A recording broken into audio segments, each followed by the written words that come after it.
Autism by Michael Lettman. Today we will be talking about my relationship with my teacher here.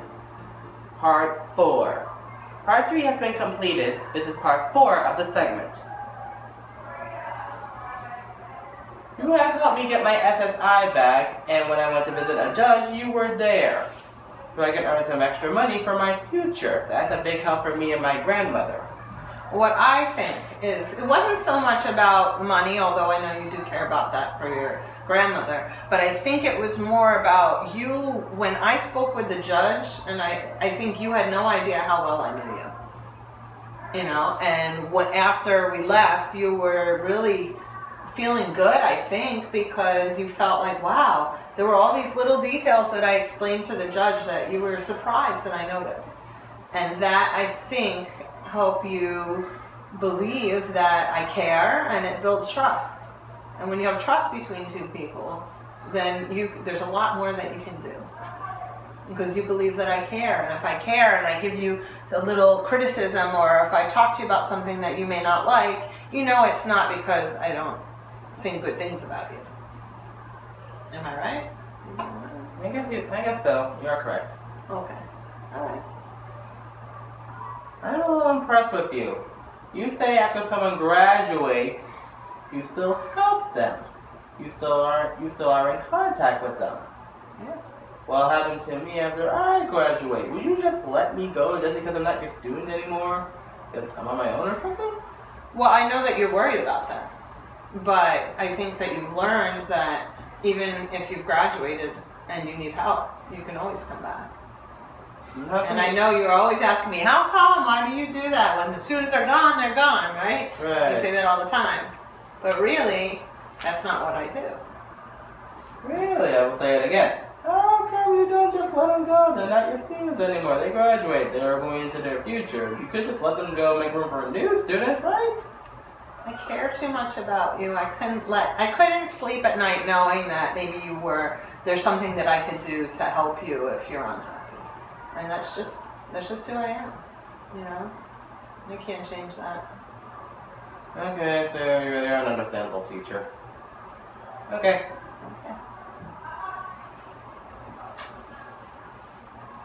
Mr. Finn, what have you learned by working with Michael for the past 3 years? Oh boy, I have learned so much by having you as a student. One of the things that I would say that I've learned is that about what it feels like to have autism, and that makes it easier for me to talk to people. Like, you're very verbal and you're able to explain yourself, and you know yourself, and you have pretty high level vocabulary. Not everybody does. And so because I now understand why people do certain things, not everybody's the same, but because I've learned about why you do things, it makes me think a little bit differently, and I'm able to maybe hopefully use those skills to work with a student who maybe doesn't know how to explain why they do something, or where they're coming from their perspective. And you've really helped me in that way. I think that I will be a better teacher because of it, hopefully. My personality is that I'm a big picture person. So I see the whole picture, what's going to happen when you graduate, and all the big picture stuff. And you're very good at the details. And because of being with someone for so long who has, the focus on making sure, even with like signing in, maybe that's not something I don't always notice, but you notice it, and it's made me focus on details more.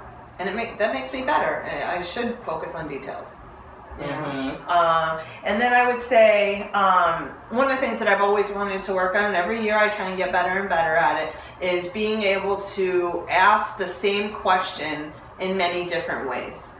And with working with you, because you're able to say, I don't understand, or can you say it in a different way? I've learned to be able to ask the same question maybe 4 or 5 different ways until you're able to understand what I'm asking of you. And for me, that was something that I really wanted to be the best that I can be at it, because that's how teachers, get successful. Okay, and I think that we're ready for your final statement. Of course. Okay.